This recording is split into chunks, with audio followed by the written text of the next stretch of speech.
The Kerala story एक ऐसी कहानी जिसको लेकर पूरे देश में बवाल मचा हुआ है। मीडिया हो या राजनीतिक गलियारा, चारों ओर इस मूवी की चर्चा जारी है। कुछ लोग इसको लेकर विरोध कर रहे हैं तो कुछ इसके सपोर्ट में खड़े हैं, लेकिन हम इसके बारे में कुछ नहीं बोलेंगे, बल्कि हम चाहेंगे कि पहले आप इस मूवी को देखें और उसके बाद कमेंट में आकर अपना ओपिनियन दें।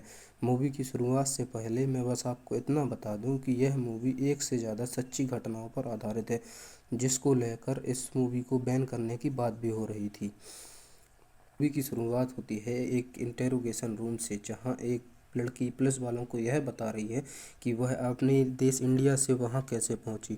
दरअसल यह पुलिस आतंकवादियों की तलाश में जगह जगह घेराबंदी करती रहती थी। इसी दौरान उन्हें यह लड़की एक रेगिस्तान में बेहोश मिली थी, इसलिए ये उससे पूछताछ कर रहे हैं। वह उससे कहते हैं कि तुम खुद सीरिया जाना चाहती थी और अपने देश के खिलाफ काम करना चाहती थी, जिस पर वह लड़की कहती है कि वह इंडिया से वह अपनी मर्जी से निकली तो थी, लेकिन वह सब उसने ऐसे किया जैसे कोई उसको काबू में करके यह सब करवा रहा हो। वह चाहकर भी कुछ ना कर पा रही हो। वह कहती है कि मैं अकेली लड़की नहीं हूँ जिसके साथ यह सब हो रहा है, बल्कि कई हजारों लड़कियां हैं जो इस जाल में फंस चुकी हैं और जानवरों से भी बुरी जिंदगी बिता रही हैं। यह सब बताते हुए अब बह जाती है फ्लैशबैक में, और हम देखते हैं कि वो लड़की बुर्का पहनकर एक आदमी के साथ कहीं जा रही है। रास्ते में एक चेक पोस्ट पड़ता है जहां वह पैसे देकर आगे की ओर बढ़ जाते हैं और पहुंचते हैं अफगानिस्तान के हिंदुकुश पर्वतीय इलाके में। वहां वह एक गांव में रुकते हैं जहां के लोगों को देखकर वह लड़की अपनी फैमिली की यादों में खो जाती है। फिर मूवी में कहानी 2 साल पहले चली जाती है, जब यह लड़की यानी कि शालिनी इंडिया के केरला स्टेट में अपनी फैमिली के साथ हंसी खुशी रह रही थी। उसके परिवार में उसकी माँ और दादी थी जो उसका पूरा सपोर्ट करती थी। इसके बाद शालिनी कॉलेज में पढ़ने के लिए शहर से बाहर हॉस्टल में चली जाती है। कॉलेज में पहुंचते ही वहां पर उसे एंटी इंडिया स्लोगन दिखाई देते हैं, जिनको वह इग्नोर करती है। इसके बाद उसकी मुलाकात होती है अपनी रूममेट से। पहली नीमा जो ईसाई है, दूसरी गीतांजलि जो हिंदू है, तीसरी आसिफा जो एक मुस्लिम है। अब कॉलेज फंक्शन में जब यह चारों मौजूद होती हैं तो एक अनजान आदमी आसिफा को छोड़कर बाकी तीनों का फोटो लेने लगता है और बाद में कुछ मुस्लिम लोगों को दिखाता है। अब कहानी आती है प्रेजेंट में, जब इंटेरोगेशन ऑफिसर शालिनी से कहता है कि हमने पता किया है केरला में तुम्हारी बताई हुई जगह पर शालिनी नाम की कोई लड़की कभी रहती ही नहीं थी, इसलिए हमें सच सच बताओ कि तुमने आईएसआईएस कब ज्वाइन किया। शालिनी कहती है कब ज्वाइन किया, इससे ज़रूरी बात यह है कि आखिर आईएसआईएस ज्वाइन क्यों और कैसे ज्वाइन किया। आखिर कैसे एक स्टूडेंट को इस खाई में धकेला गया जहां कई रोज कई औरतों को ब्रूटल तरीके से मारा जाता हो। इसके बाद वह बताती है कि हिंदू कस से होते हुए वह उस आदमी यानी साकिब के साथ आईएसआईएस के अड्डे पर पहुंचती है, यानी शाहबाद में, जहां वह साकिब से कहती है कि मुझे अपनी माँ को कॉल करना है, लेकिन साकिब उसको बताता है कि अगर हमने ऐसा किया तो हमारी कॉल ट्रेस हो जाएगी, इसलिए हम ऐसा नहीं कर सकते। इसके बाद उन्हें जो कमरा मिलता है वह उसे साफ करने लगते हैं। इस बीच साकिब उसके साथ इंटीमेट होने की कोशिश करता है। शालिनी उसको रोकती है और रोक कहती है कि मैं प्रेग्नेंट हूँ। वैसे भी मुस्लिम में ऐसा करना, ज़बरदस्ती रिश्ता बनाना बहुत बड़ा गुनाह होता है, इसलिए ऐसा मत करो। लेकिन साकिब उसकी एक नहीं सुनता और उसके साथ जोर ज़बरदस्ती करता है। अब कहानी पहुंचती है फ्लैशबैक में, जहां चारों सहेलियां डिनर के लिए बाहर जाने वाली हैं, लेकिन उससे पहले आसिफा किसी को कॉल करती है और अच्छे से बिहेव करने को बोलती है। इसके बाद वह तीनों सहेलियों से बोलती है कि नीचे मेरे कजन्स आए हुए हैं जो हमारे साथ डिनर पर चलेंगे, लेकिन वह पहले बीच पर जाना चाहते हैं, तो क्यों ना पहले हम बीच पर चलें, फिर वहां पर टाइम स्पेंड करने के बाद डिनर पर चलें। अब तीनों सहेलियां इसके लिए मान जाती हैं, जिसके बाद हम देखते हैं आसिफा कार में तीनों को अपने कजन से मिलवाती हैं। एक होता है रमीज जो एमबीबीएस कर रहा होता है, दूसरा होता है अब्दुल जो एक बड़ा बिजनेसमैन है। रमीज रास्ते में अपने विजन को शेयर करता है और किसी तरह से वह विदेश जाकर पैसे कमाना चाहता है, जिसे सुनकर शालिनी उससे इम्प्रेस हो जाती है। इसके बाद सभी मिलकर बीच पर जाकर एंजॉय करते हैं और फिर डिनर के लिए चले जाते हैं। हालांकि दोनों लड़के कहते हैं कि तुम लोग चलो, हम लोग डिनर के टाइम पर आ जाएंगे। डिनर के पहले आसिफा और नीमा प्रे करती हैं, जिसके बाद आसिफा बोलती है कि बिना प्रे करे खाना खाना पाप है। डिनर के बाद जब चारों लौट रही होती हैं तो आसिफा इस्लाम की बातें करने लगती है। जो लोग पाप करते हैं उन्हें दोजक की आग में जलना पड़ता है, जो इस्लाम को नहीं मानते उन्हें भी अल्लाह नहीं बख्शता। इस तरह वह यह साबित करने की कोशिश करती है कि इस्लाम धर्म सबसे अच्छा है। अब ईद आती है, जहाँ सब आसिफा के घर जाते हैं। वहाँ अपनी खातिरदारी होते हुए देख शालिनी और गीतांजलि और बहुत अच्छा महसूस करते हैं। उस मौके पर रमीज़ और अब्दुल भी वहाँ मौजूद होते हैं, जिनसे दोनों की नज़दीकियाँ और बढ़ जाती हैं। अब कहानी अफगानिस्तान की तरफ आती है, जहाँ साकिब अपनी ट्रेनिंग के लिए बाहर जा रहा था और शालिनी बुर्का पहनकर बाहर निकल रही थी। दोस्तों, आप सोच रहे होंगे कि इस साकिब इस कहानी में कहाँ से आया और वह शालिनी के साथ क्या कर रहा है, तो वह आपको आगे पता चल जाएगा। खैर, शालिनी बुरखे में बाहर जाती है और देखती है कि कुछ लोगों ने एक औरत को इसलिए मार दिया कि वह अकेली बाहर आई। आगे वह देखती है कि एक औरत का हाथ काट देते हैं क्योंकि उसने लिपस्टिक लगाई थी, और उसके पति का सर काट देते हैं क्योंकि उसने अपनी पत्नी को लिपस्टिक लगाने की इजाज़त दी थी। अब सब कुछ देखकर शालिनी बेहद घबरा जाती है। अब शालिनी साजिया के साथ वापस घर आती है। दरअसल साजिया वहाँ के लीडर की बीवी होती है और उसके साथ घूमने पर उसे कोई खतरा नहीं होता। इस तरह वह वापस अपने घर आ जाती है। अब कहानी वापस चारों सहेलियों पर जाती है, जहां आसिफा दो आदमियों से मिलने आती है, जिसके साथ रमीज़ और अब्दुल भी मौजूद थे। वह सभी मिलकर एक वीडियो देखते हैं, जिसमें एक आतंकवादी एक खास ड्रग्स के बारे में सभी को बता रहा होता है कि किस तरह उसका इस्तेमाल करके धीरे धीरे भूख लगना और दर्द का महसूस होना खत्म हो जाता है, और नशे में आदमी वही करने लगता है जो उससे कहा जाता है। वीडियो देखने के बाद एक आदमी और रमीज़ और अब्दुल से बोलता है कि लड़कियों को यह ड्रग देना होगा और उनके साथ फिजिकल रिलेशन बनाना होगा ताकि वह तुमसे दूर ना हो पाए। इसके बाद एक आदमी उनको पैसे देकर यह काम जल्दी खत्म करने के लिए बोलता है। अब अगले दिन बाकी तीनों सहेलियां मॉल जाने के लिए निकल पड़ती हैं। आसिफा पीछे से किसी को कॉल करती है और तैयार रहने के लिए बोलती है। मॉल में जाने पर कुछ आदमियां उनका पीछा करते हैं और एक आदमी गीतांजलि को गलत तरीके से टच करता है। इसका विरोध करने पर बात और बढ़ जाती है, और इसी बीच वह आदमी तीनों के कपड़े फाड़ देता है। यह सब होते हुए सब देखते हैं, लेकिन कोई उनकी मदद नहीं करता। तभी एक औरत वहां आती है और उन अपने बुरखे से उनके शरीर को कवर कर देती है। इसके बाद तीनों वापस आकर आसिफा को बताती हैं। आसिफा उनसे कहती है कि अगर तुमने हिजाब पहना होता तो तुम्हारे साथ ये सब नहीं होता। किसी की हिम्मत नहीं है कि एक हिजाब पहनी हुई लड़की या औरत को कोई टच भी कर दे। मसीह जब मारा जा रहा था तो आखिर गॉड ने उन्हें क्यों नहीं बचाया? ऐसा गॉड किस काम का है? इसके बाद गीतांजलि और साली रमीज और अब्दुल से मिलने जाते हैं, जहां वह उन दोनों उनके सामने गुस्सा होने का नाटक करते हैं और उन्हें सिंपैथी दिखाते हैं। सालिनी कहती है कि इस तरह की स्ट्रेस की वजह से अब नींद नहीं आती है। इस बात का फायदा उठाकर वह दोनों उन्हें वह ड्रग्स दे देते हैं और कहते हैं कि तुम परेशान मत हो, सब ठीक हो जाएगा। यह दवाई है जो तुम्हें सोने में मदद करेगी, और आगे से याद रखना कि तुम बिना हिजाब पहने कहीं मत जाना, ताकि वापस ऐसा ना हो। वह दोनों अगले दिन से ऐसा ही करती हैं और हिजाब पहनना शुरू कर देती हैं। इस बीच एक दिन इंटीमेसी को लेकर दोनों सहेलियां अपने बॉयफ्रेंड से कहती हैं कि शादी से पहले एक दूसरे के साथ रिश्ता रखना पाप होता है। तो रमीज उन्हें समझाता है कि जब एक साथ हमेशा साथ रहना है तो रिश्ता बनाने में कोई दिक्कत नहीं होती। तो इस तरह वह दोनों को फिजिकल रिलेशन बनाने के लिए तैयार कर लेते हैं। एक दिन चारों सहेलियों में बहस हो रही होती है कि कौन से गॉड बड़े हैं, जिस पर शालिनी कहती है कि सबसे बड़े शिव हैं, जिस पर आसिफा कहती है कि जो वाइफ अपनी वाइफ को जलने से ना बचा सका वह इंसानों को क्या बचाएगा। वह भगवान राम के लिए कहती है कि जो भगवान अपनी वाइफ को किडनैप होने से नहीं बचा पाया वह इंसानों की क्या रक्षा करेंगे। और वह भगवान कृष्ण के लिए कहती हैं कि जो भगवान अपनी सारी लड़कियों के साथ रासलीला करता हो उन पर आखिर कौन लड़की भरोसा करेंगी। ऐसे भगवानों को मानना ही सबसे बड़ा पाप है जो तुम कर रहे हो। शालिनी और गीतांजलि के सामने ऐसे किसी ने नहीं बोला होता है। ऊपर से वह इस बात का जवाब देने में सक्षम नहीं थी, क्योंकि वह कोई पंडित तो है नहीं थी। इसलिए वह आसिफा की बातों में आ जाती हैं और उस कन्वर्सेशन को वहीं अंत कर देती हैं। आसिफा अंत में कहती है कि वह असली भगवान को पहचानने में उन दोनों की मदद करेगी। अब कहानी आती है अफगानिस्तान में, जहाँ शालिनी को लेबर पेन होता है और हॉस्पिटल में वह अपने बच्चे को जन्म देती है।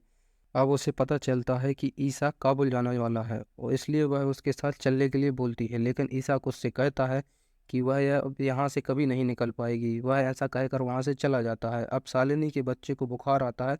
दवा ना होने की वजह से वह साजिया के पास मदद मांगने के लिए जाती है और कहती है कि मुझे अपनी माँ से बात करनी है। बहुत देर रिक्वेस्ट करने के बाद साजिया उसे एक औरत के पास ले जाती है जिसके पास मोबाइल होता है। शालिनी फौरन उस फोन से अपनी माँ को मैसेज भेजती है, जिसमें वह अपनी लोकेशन के बारे में बता देती है। जिस औरत का फ़ोन उसने इस्तेमाल किया था उसके पति को इस भाषा का पता चल जाता है और वह अपनी बीवी को मार देता है। अब कहानी फिर से फ्लैशबैक में जाती है, जहां आसिफा शालिनी और गीतांजलियों को मुस्लिम लड़कियों की तरह खाना रहना पीना सिखा रही होती है। वह दोनों भी इस काम को राजी राजी कर रही होती हैं, क्योंकि उनके ऊपर उस ड्रग का अच्छा असर होता है। इस बीच वह दोनों अपने घर जाती हैं, जहां उनके पेरेंट्स उनको देखकर हैरान हो जाते हैं। वह वहां ठीक से रुक नहीं पाती।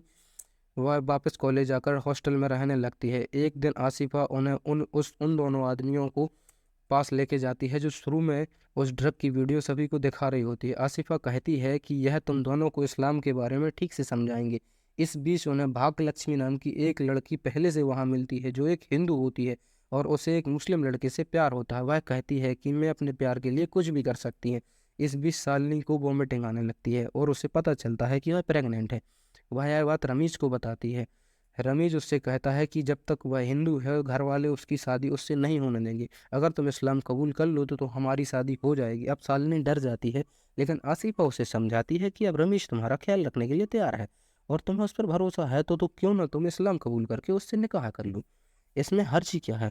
इसके बाद शालिनी अपने बच्चे के फ्यूचर के लिए राजी हो जाती है। उधर अब्दुल के रूप पर गीतांजलि के साथ फिजिकल रिलेशनशिप बनाकर उसे प्रेग्नेंट करने का दबाव होता है, इसलिए वह गीतांजलि को सीरिया जाकर पैसे कमाने और लग्जूरियस लाइफ के सपने दिखाने लगता है, और बीच बीच में उसके पर्सनल फोटोज भी मांगने लगता है। ड्रग्स के नशे में गीतांजलि ऐसा करने भी लगती है। और अब कहानी आती है अफगानिस्तान में, जहां शालिनी को बताया जाता है कि ईसाक शहीद हो गया है। जिसके बाद शालिनी डरते हुए साजिया के पास पहुंचती है। अब कहानी एक बार फिर से पीछे जाती है, जहां गीतांजलि को फोन पर बताया जाता है कि उसके पिता को हार्ट अटैक आ गया है, क्योंकि उनको पता चल गया था कि गीतांजलि ने इस्लाम को कबूल कर लिया। उधर शालिनी रमीज को यह बताने के लिए फ़ोन करती है, लेकिन वह फ़ोन नहीं उठाता। अब आसिफा गीतांजलि से पूछती है कि क्या तुम अपने फादर के पास नहीं जाओगे। गीतांजलि कहती है कि वह अल्लाह को नहीं मानते, इसका मतलब वह काफिर हैं, इसलिए मैं उनके पास नहीं जाऊंगी।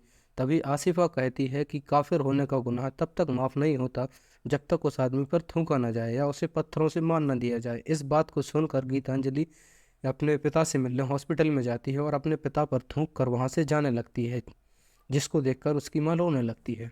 कहानी आगे बढ़ती है और उधर वह आदमी अब्दुल पर दबाव डालने लगता है कि वह गीतांजलि को जल्दी से जल्दी अपने काबू में करे। इसलिए अब्दुल उसको कॉल कर कर सीरिया चलकर रहने के लिए बोलता है, जिस पर गीतांजलि मना कर देती है कि वह इस सब के लिए तैयार नहीं है। जिसके बाद दोनों में काफ़ी बहस होती है और गीतांजलि को शक हो जाता है कि मैं अब्दुल का मेन मोटिव तो कुछ और ही है। गीतांजलि उससे कहती है कि मुझे पहले ही समझ जाना चाहिए था कि आखिर तुम क्या करने की कोशिश कर रहे हो, लेकिन अब मैं तुम्हारी बातों में नहीं आऊँगी। इसके बाद अब्दुल उसको वही पर्सनल फ़ोटोज़ और वीडियोज़ दिखाता है और कहता है कि तुम्हें इसका अंजाम भुगतना होगा। जिसके बाद दोनों फ़ोन रख देते हैं। इसके बाद सालिन को मौलाना से पता चलता है कि रमीज अपनी फैमिली के साथ मालदीव्स में शिफ्ट हो गया है। मौलाना सालिन से कहता है कि पूरी दुनिया तुम्हारे बच्चे को नाजायज़ समझाएगी, इसलिए मैं एक ईसाक नाम के नेक लड़के को जानता है, मेरे कहने से वह तुमसे शादी कर लेगा और तुम्हारा ख्याल भी रखेगा, और तुम्हारे बच्चे को भी बाप का नाम मिल जाएगा। रोते रोते ही सही, लेकिन शालिनी इस काम के लिए हाँ कर देती है, क्योंकि उसे अपने बच्चे की फिक्र होती है। जहाँ गीतांजलि अपने किए पर पछताती है और अपने घर वापस आती है, वहीं शालिनी ईसाक से शादी कर लेती है। अब शालिनी को ढूंढते हुए उसकी माँ वहाँ पहुँचती है, जहाँ उसकी माँ एक मुस्लिम से अपनी लड़की को शादी करते हुए देख हैरान रह जाती है। लेकिन इसके बावजूद भी वह दोनों को अपनाने को तैयार हो जाती है। वह कहती है कि शालिनी तुम अपने पति को लेकर मेरे साथ चलो, लेकिन शालिनी अब कुछ नहीं बोलती और वापस घर के अंदर चली जाती है। अब आसिफा उसकी माँ को समझाती है कि अब कुछ नहीं हो सकता, वह किसी और की हो चुकी है, इसलिए अब आप यहाँ से चले जाइए। वैसे भी शालिनी ने यह शादी अपनी मर्जी से की है। इसके बाद शालिनी की माँ वहाँ से जाने लगती है। इसी बीच इसकी बात गीतांजलि से होती है। गीतांजलि उससे कहती है कि शालिनी ने यह शादी मजबूरी में की है, क्योंकि वह प्रेग्नेंट थी। यह सुनकर शालिनी की माँ को धक्का लगता है। उसी शाम को गीतांजलि अपने मोबाइल पर एक न्यूज़ देखती है कि किसी आदमी ने एक लड़की की न्यूड फोटोज़ को इंटरनेट पर शेयर कर दिया है। उसे बहुत जल्दी यह पता चल जाता है कि वह फ़ोटोज़ किसी और के नहीं बल्कि उसी के हैं, जो अब्दुल ने ही शेयर किए हैं। जिसके बाद उसके पास फ़ोन पे फ़ोन आने लगते हैं और वह शर्म की वजह से खुदकुशी कर लेती है। अब कहानी आती है इंटरोगेशन रूम में, जहाँ शालिनी बताती है कि यहाँ आने से पहले इसकी और ईसा की स्पेशल क्लासेस चलती थी, जिसमें उसको पढ़ना और लिखना सिखाया जाता था। वह कहती है कि वहाँ पर भी कपल्स थे, लेकिन सभी को अलग अलग चीज़ें सिखाई जाती थी। सभी के पास वह ड्रग वाली दवा थी, जिसको लेकर सभी अपनी लिमिट्स को क्रॉस करने को, कुछ भी करने को तैयार थे, चाहे किसी को और मारना हो या खुद को मारना हो। वहाँ हमें पासपोर्ट आराम से मिल गए और फिर बहुत सारे पैसे मिले, जिसके बाद कुछ मैप्स को दिखाया गया और उन्हें याद करने को कहा गया। इसके बाद मुझे अपनी माँ से मिलने दिया गया ताकि मेरे बाहर जाने पर पुलिस को कंप्लेन ना करें। इसके बाद उसके बाद मैं अपने पति के साथ कोलंबो हनीमून पर चली गई, जहाँ अगले दिन मेरी सहेली नीमा का फ़ोन आता है और बताती है कि यह सब एक चक्रव्यूह है जिसमें तुमको रमीज, अब्दुल और आसिफा ने फंसाया है। उनका धंधा है और इसी से वह पैसा कमाते हैं। नीमा कहती है कि वह यह सब पता करने के लिए रमीज के साथ थी। उसने रमीज को रोकना चाहा, लेकिन रमीज ने उल्टा उसको ड्रग्स देकर उसके साथ रेप किया और करीब 20 और लोगों ने उसके साथ रेप किया। नीमा आगे बताती है कि नमीज अभी भी यहीं है और दूसरी लड़कियों को फंसा रहा है। वह गीतांजलि के सुसाइड के बारे में भी शालिनी को बताती है।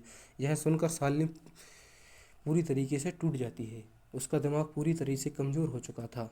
उसके अंदर इतनी भी ताकत नहीं बची थी कि वह इन सब का सामना करके इन सब के खिलाफ लड़ सके, इसलिए वह फ़ोन रख देती है और इसके बाद नीमा एक्टिव होती है और लव जिहाद से जुड़े सारे फैक्ट्स को इकट्ठा करना शुरू कर देती है। इसके बाद वह गीतांजलि और शालिनी के माँ को लेकर पुलिस के पास पहुंचती है और उन्हें यह सब बताती है। पुलिस कहती है कि सबूत न होने की वजह से वह उनकी कोई हेल्प नहीं कर सकते, जिस पर नीमा कहती है कि वह सबूत लेकर आएगी। अब कहानी आती है अफगानिस्तान में शालिनी पर, जहां लोग उसे और उसके बच्चों को पकड़कर साजिया के पास से लेकर जाते हैं।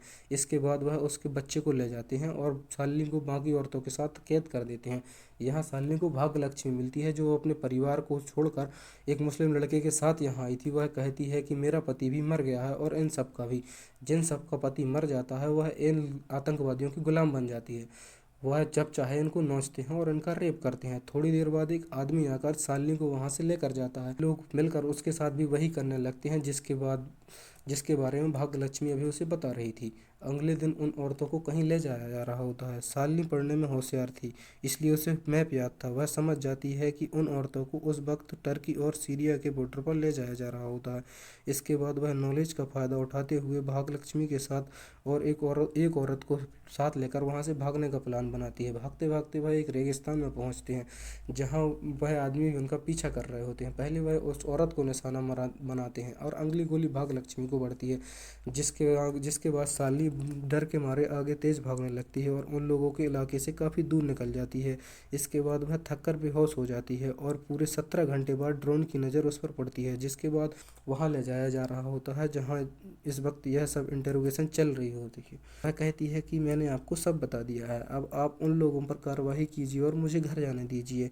पुलिस या आर्मी कहती है हम आपको ऐसे नहीं जाने दे सकते, लेकिन आप हमारी फैसिलिटी में सेफ हैं। जिसके बाद वह शालिनी की उसकी माँ से बात करवाते हैं।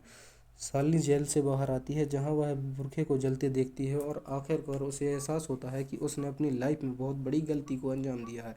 इसके बाद वह अपने उस आग में अपने पश्चाताप के आंसू को जला देती है और एहसास करती है कि वह एक सनातनी हिंदू है। और इसी के साथ इस मूवी का अंत होता है।